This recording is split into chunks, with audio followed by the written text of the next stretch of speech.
पवन को जिताने के लिए मैंने रात दिन एक कर दिया था, वो इंसान मुझे हराने के लिए अपनी पूरी ताकत लगा दे रहा है। मैं रोज अपने माँ बाप को मरते हुए देख रही हूँ। मेरे पिताजी की तबीयत जब खराब हुई तो लोगों ने ये कहा कि मैं अपने पिताजी के बीमारी का बहाना बना रही हूँ। जो लोग मुझे टिकट देने के लिए तैयार थे कल तक, आज वही लोग जो है मुझे टिकट देने से कतरा रहे हैं। जो कि पहले वो मुझे खुद बोलते थे कि आप चुनाव लड़िए, आपको हम टिकट देंगे, आज वही लोग जो है मुझे टिकट देना नहीं चाहते। मैं जहाँ भी जाके बैठती हूँ उन लोगों को पवन सिंह का कॉल आता है और वो ये बोलते हैं कि मैं खुद टिकट लड़ूंगा, मुझे टिकट दीजिएगा, उसको टिकट मत दीजिएगा। तो राधे राधे दोस्तों, कैसे हैं आप लोग? उम्मीद कर रही हूँ बहुत अच्छे होंगे, स्वस्थ होंगे, मस्त होंगे, अपने काम में व्यस्त होंगे। मैं प्रिया शर्मा और मैं अपने इस नए वीडियो में आप लोग का स्वागत करती हूँ। दोस्तों, आशा करती हूँ जो हमारे चैनल पे नए जुड़े हैं हमारे चैनल को सब्सक्राइब करेंगे, लाइक कमेंट शेयर मुझे बहुत सारा प्यार देंगे। दोस्तों, आज मैं फिर से बात करने आई हूँ ज्योति सिंह और पवन सिंह के मैटर पर।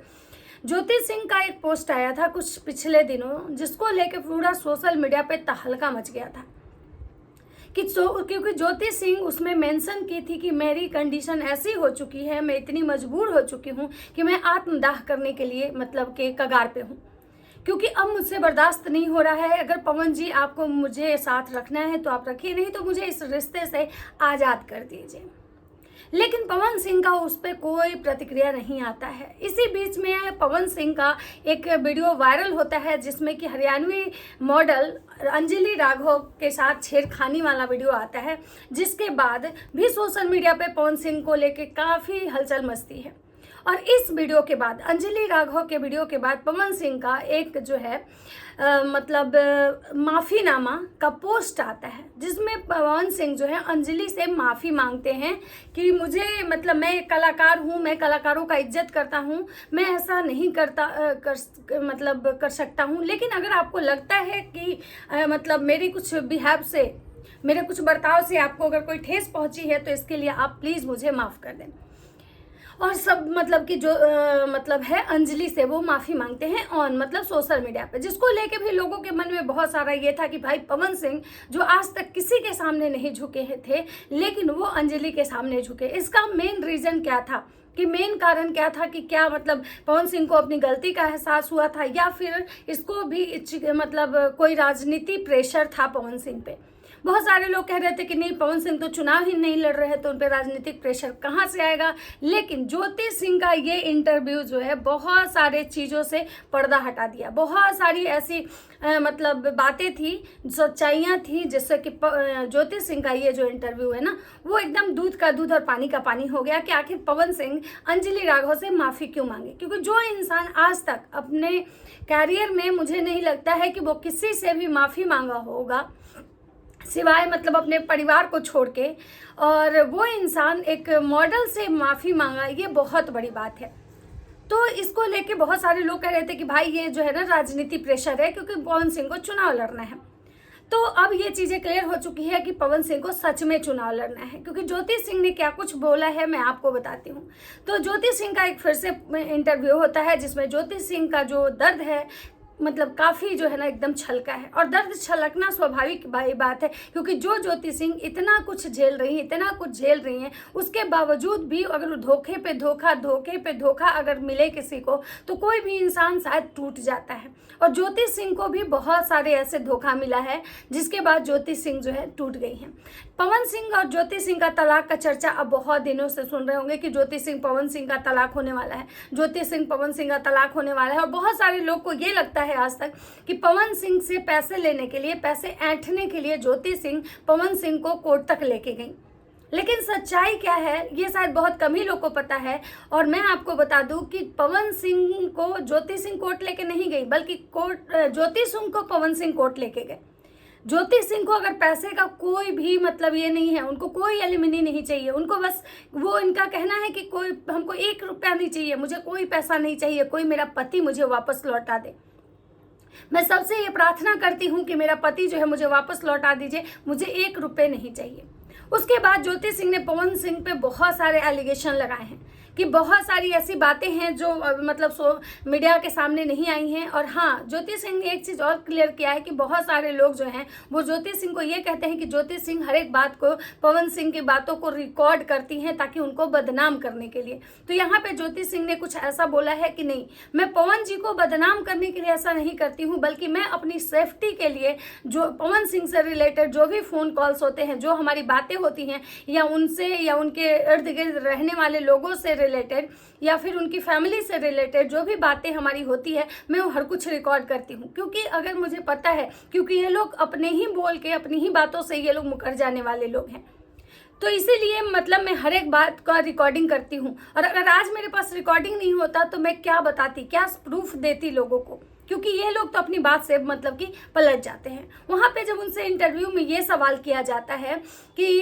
आपको मतलब क्या लगता है, तो ज्योति सिंह ये बोलती हैं कि भाई मैं जिस इंसान को जिताने के लिए रात दिन एक कर दी, मतलब कोई भी धूप बरसात कुछ भी नहीं देखी, एड़ी चोटी का जोर लगा दी, मुझे दुख इस बात का है कि भाई वही इंसान आज मुझे गिराने के लिए, मुझे बर्बाद करने के लिए पूरी अपनी एड़ी चोटी का जोर लगा रहा है। आप समझ सकते हैं कि पवन सिंह जो है, जिनको जो ये कहा जाता है कि पवन सिंह एक बड़े दिल के इंसान है, जो लोगों की मदद करते हैं, जो लाचार मजबूर जो लोग होते हैं उनकी मदद करते हैं पवन सिंह, उनको ले जाते हैं, मतलब गैरों की भी मदद करते हैं। लेकिन ज्योति सिंह का कहना है कि पवन सिंह जी जहाँ मतलब सबके लिए इतना कुछ करते हैं, अपने परिवार के लिए, मतलब इवन एक सोशल मीडिया पे कोई लड़की उनको लेके उनकी जब ट्रोलिंग होने लगी, जब वो लड़की उन पे एलिगेशन लगाई, तो उस लड़की से माफ़ी मांगने के लिए उन्होंने एक पोस्ट कर दिया, जो कि मेरे मतलब पोस्ट के बाद भी पवन सिंह जी का कोई रिप्लाई नहीं आया। मुझे इंतजार था कि वो मेरे पोस्ट के बाद मुझे रिप्लाई करेंगे, लेकिन उन्होंने कोई रिप्लाई नहीं किया। यहाँ तक कि मैंने उनका जो पोस्ट था जिस पे वो माफ़ी मांगे थे, मैं उस पोस्ट पे भी जाके कमेंट की कि शायद उनको मतलब दिखे और वो मुझे मतलब रिप्लाई करे, लेकिन मेरा जो कमेंट था वहाँ से डिलीट कर दिया गया। जो कि कमेंट मैंने नहीं डिलीट किया, उधर से कोई कमेंट्स मेरा डिलीट कर दिया, क्योंकि अगर मुझे डिलीट करना होता तो मैं कमेंट करती ही क्यों। यानी कि ज्योति सिंह का ये कहना है कि मैंने जो उनके कमेंट में जाके कमेंट किया था, उस कमेंट को जानबूझ कर डिलीट कर दिया गया। पवन सिंह के बारे में ज्योति सिंह का कहना है कि भाई मैं रोज डेली मैसेज करती हूँ, डेली कॉल करती हूँ कि प्लीज़ प्लीज़ प्लीज़ एक बार मुझसे बात कर लीजिए। मतलब कि सोचिए कि एक बेबस पत्नी जो बार बार अपने पति को कॉल और मैसेज करती है सिर्फ इस बात के लिए कि प्लीज़ कम से कम बात तो कर लीजिए, हो सकता है कि बात करने से हमारे बीच की जो मिसअंडरस्टैंडिंग है वो ख़त्म हो जाए। लेकिन पवन सिंह जी देखते हैं, मैसेज देखते हैं, सिंग करते हैं और उसके बाद रिप्लाई तक नहीं करते हैं। उसके बाद ज्योति सिंह का एक और बात था जो कि बहुत ही हार्ट टचिंग था, और शायद ये चीज़ें बिल्कुल सही हैं कि भाई मैं खुद तो सब कुछ बर्दाश्त कर सकती हूँ, लेकिन मेरे माता पिता के साथ जो हो रहा है मैं वो बर्दाश्त नहीं कर पा रही हूँ, क्योंकि मेरे माता पिता रोज़ मरते हैं, पता नहीं लोगों के सवाल रोज़ उनको झेलने पड़ते हैं। आपको भी पता है कि समाज में जब किसी की बेटी का शादी टूटता है, किसी की बेटी की शादी बर्बाद होता है, तो उसके पूरे परिवार को उस चीज़ का मतलब ये झेलना पड़ता है, उस बदनामी उसके पूरे परिवार को झेलना पड़ता है। पूरे परिवार को मतलब जो लोग हैं, ये समाज जो है ताना देता है, टॉर्चर करता है, एक तरह से आप बोल सकते हैं। वही चीज़ ज्योति सिंह बोल रही है कि भाई उनके पापा के साथ भी वो चीज़ें होती हैं जो कि उनको मतलब मुझे बिल्कुल मतलब अच्छा नहीं लगता है। और यही कारण है कि मैं सोचती हूँ कि ये सारी चीज़ें मेरी वजह से हो रहा है, इसीलिए मैंने आत्मदाह करने का मतलब ये ख्याल मेरे मन में आया था। ज्योति सिंह कहती हैं कि हमारे पिताजी की तबीयत खराब थी, जिस चीज़ को मैं मतलब सोशल मीडिया पे डाली तो लोग का ये कहना था कि वो अपने मतलब बाप की बीमारी का बहाना दिखा रही है। उनका ये भी कहना था कि भाई मतलब ये जो चीज़ें हैं, जिन लोगों को ये लगता है कि ज्योति सिंह ही जो है जो पवन सिंह को परेशान कर रही हैं, तो मैं आपको बता दूं कि मैं ऐसा कुछ नहीं कर रही हूं, बल्कि मुझे तो पवन सिंह और उनके जो मतलब लोग जो इर्द गिर्द रहते हैं उनके तरफ से मुझे परेशान किया जाता है। पवन सिंह के साथ रहने वाले लोगों के बारे में ज्योति सिंह का कहना है कि पवन सिंह से ज़्यादा पावर में पवन सिंह के साथ रहने वाले लोग होते हैं। उनसे बात करने पे आपको ऐसा लगेगा कि जैसे पवन सिंह से भी ज़्यादा अकड़, ज़्यादा एरोगेंस, ज़्यादा एटीट्यूड इन लोगों में है। फिर यहाँ पे ज्योति सिंह का एक बात और कहना था कि हमारे पिताजी को हमेशा इस बात का टेंशन रहता है कि भाई जूही की तो शादी हो जाएगी, दुर्गेश के लिए हमने इतना कुछ करके रखा है। यानी कि ज्योति सिंह के जो भाई हैं उनके बारे में वो बता रही थी कि मेरे पिताजी का यही कहना है कि भाई उनकी छोटी बहन की शादी हो जाएगी, भाई के लिए पापा का प्रॉपर्टी है, लेकिन मेरे मरने के बाद ज्योति का क्या होगा। और शायद सही बात है कि एक पिता के लिए एक बहुत बड़ा मतलब ये होता है कि भाई अगर पिता मतलब समझदार हो, अगर पिता अपनी बेटी के स्थिति हालात को समझता है तो उसको ये ज़रूर लगता है कि मेरे जाने के बाद मेरी बेटी का क्या होगा। क्योंकि उनको पता है कि भाई सब अपने अपने रास्ते चले जाएंगे, सबकी अपनी लाइफ है, चाहे वो मेरी छोटी बेटी हो, मेरा बेटा हो, लेकिन मेरे जाने के बाद मेरी इस बेटी का क्या होगा। उसके बाद ज्योति सिंह कहती हैं कि मैं जो है मतलब ज्योति सिंह से वो सवाल किया जाता है, मीडिया वाले सवाल करते हैं कि एक बात बताइए कि आखिर जो आप पे मतलब ये एलिगेशन लगाया जाता है कि आप क्यों मतलब रिकॉर्डिंग करती थी मतलब पवन सिंह की बातों का। तो ज्योति सिंह बोली कि भाई वो कभी भी कुछ भी बोल के पलट जाते हैं, इसलिए हम रिकॉर्डिंग करते हैं।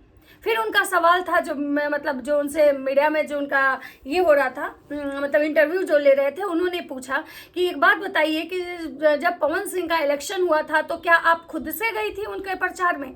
तो ज्योति सिंह ने यहाँ पे एक चीज़ और क्लियर करी है कि नहीं, मैं खुद नहीं गई थी, पवन सिंह के तरफ से कॉल आया था। पवन सिंह हमको भी कॉल किए थे, मेरे पापा को भी कॉल किए थे, यहाँ तक कि उस समय मेरी मम्मी से भी उनका बात होता था। और जब मैं उसके बावजूद भी मैं नहीं गई थी, मैंने दीपक भैया को कॉल किया था। यानी आपको याद होगा कि दीपक मतलब इनके जो एक्स मैनेजर जिन पे ये आरोप लगा था इलेक्शन के बाद कि दीपक जो है बहुत पैसे का घोटाला कर लिए हैं पवन सिंह से, वो दीपक की बात ज्योति सिंह की है कि भाई उनसे बात कर, मैंने कॉल किया कि दीपक भैया क्या मुझे आना है, तो उन्होंने ये बताया कि अभी आप रुक जाइए, मतलब मैं आपको बताऊँगा तब आप निकलिएगा। उसके बाद जब पवन सिंह फिर ज्योति सिंह को कॉल किए और बोले कि क्या हुआ तुम आई नहीं, तो उस पर ज्योति सिंह बोली कि ऐसे ऐसे दीपक भैया जो है मतलब बोल रहे हैं।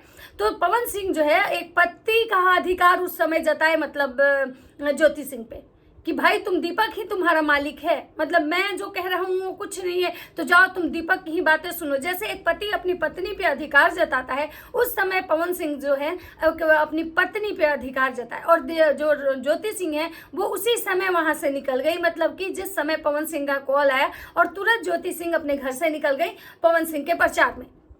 तो ज्योति सिंह का ये कहना है कि भाई हम जो है हम अपने मन से नहीं गए थे, हमें बुलाया गया था और हमको हमारे पूरे परिवार को कॉल आता था, हमारी माँ को भी कॉल आता था, इसीलिए हम वहाँ पे गए थे। तो उनसे इंटरव्यू जो कर रहे थे उन्होंने पूछा कि उनकी जो माँ है वो कह रही थी कि नहीं, मतलब ज्योति सिंह को खुद कॉल करके आई थी। तो ज्योति सिंह का कहना था कि नहीं, बिल्कुल नहीं, अगर आपको इस चीज़ का सबूत चाहिए तो ये भी हमारे पास है, अगर आप लोग बोलिएगा तो मैं मतलब आपको दूंगा। लेकिन हाँ, मैं बहुत सारी ऐसी चीज़ें हैं जो अभी सोशल मीडिया पर रखना नहीं चाहती हूँ, क्योंकि अभी भी मतलब लीगली मैं उनकी वाइफ हूँ। जब तक मेरे कोर्ट में डाइवोर्स का केस चल रहा है, जब तक कि कोर्ट से हमें कुछ मतलब जो भी चीज़ें मतलब क्लियर नहीं हो जाती है, तब तक मैं वो चीज़ें जो है सोशल मीडिया पे नहीं रखूंगी, क्योंकि मैं अभी भी उनकी पत्नी हूँ और अभी भी वो मेरे पति हैं। तो मैं अभी कुछ भी मतलब सोशल मीडिया पे नहीं रखूंगी। लेकिन हाँ, अगर समय आएगा और मुझे ऐसे कटघरे में अगर खड़ा किया जाएगा तो मेरे पास हर वो सबूत है जिससे मैं ये साबित करूंगी कि मेरी कोई गलती नहीं है, मेरे साथ जो कुछ भी हुआ है वो सारी चीज़ें मैं यहाँ पे मतलब कि रखूंगी। फिर ज्योति सिंह से एक सवाल किया गया वहाँ पे कि भाई आप को जो मतलब पवन सिंह हैं उनके इलेक्शन के बाद आखिर क्या ऐसा हुआ था कि आप लोग दोनों जो है मतलब कि फिर से अलग अलग हो गए। तो ज्योति सिंह का यहाँ पे कहना था कि ये चीज़ें जो है ना अभी मैं नहीं बता सकती हूँ, लेकिन हाँ वो ऐसा क्या हुआ था इलेक्शन के बाद ये मैं बताऊंगी, क्योंकि लखनऊ मीटिंग हुआ था। मीटिंग में हम फिर कोई और मतलब जो दीपक हैं उनका बहुत सारे लोगों का ज्योति सिंह ने नाम लिया और बताया कि वहाँ पे जो कुछ भी हुआ था सब सारे चीज़ों का प्रूफ है हमारे पास, तो मैं वो सारा कुछ दूंगी। लेकिन हाँ, फिलहाल ज्योति सिंह का एक जो बात था वो मुझे बहुत अच्छा लगा, और उन्होंने कहा कि पवन सिंह मुझे हराने की कोशिश कर रहे हैं। लोग बोल रहे हैं कि भाई कहीं से भी इलेक्शन लड़ेगी तो इसको 4 वोट नहीं आएगा। तो ज्योति सिंह का कहना था मतलब 10 वोट नहीं आएगा। तो ज्योति सिंह का कहना था कि कोई बात नहीं, 10 नहीं आएगा, 4 तो आएगा, और वही 4 लोगों के लिए मैं इलेक्शन लड़ूंगी। लेकिन इलेक्शन तो मैं ज़रूर लड़ूंगी, भले ही मुझे पार्टी टिकट दे तो मतलब मैं पार्टी के साथ लड़ूंगी, अगर नहीं देता है तो मैं निर्दलीय लड़ूंगी, लेकिन इलेक्शन तो मैं लड़ूंगी। आज 4 लोग मेरे साथ है, कल 40 लोग हमारे 40,000 साथ होंगे। तो ज्योति सिंह का ये जो कॉन्फिडेंस था ना, मुझे बहुत अच्छा लगा और मैं भगवान से प्रे करूंगी कि माता रानी ज्योति सिंह का एक कॉन्फिडेंस हमेशा बनाए रखें, ताकि एक औरत को ये दुनिया, ये समाज जितना भी गिराने की कोशिश करे, मतलब ये चलते रहेगा, लेकिन जब औरत या किसी भी इंसान का कॉन्फिडेंस अगर उसका मतलब कोई नहीं तोड़ सकता है। दुनिया में आपको कोई किसी भी तरह से गिरा सकता है, लेकिन आपके कॉन्फिडेंस अगर बरकरार है तो आप कुछ भी हासिल कर सकते हो। तो चलिए मिलते हैं नेक्स्ट वीडियो में। अगर वीडियो अच्छा लगे तो लाइक कमेंट शेयर जरूर कीजिएगा। तब तक सबको बाय बाय।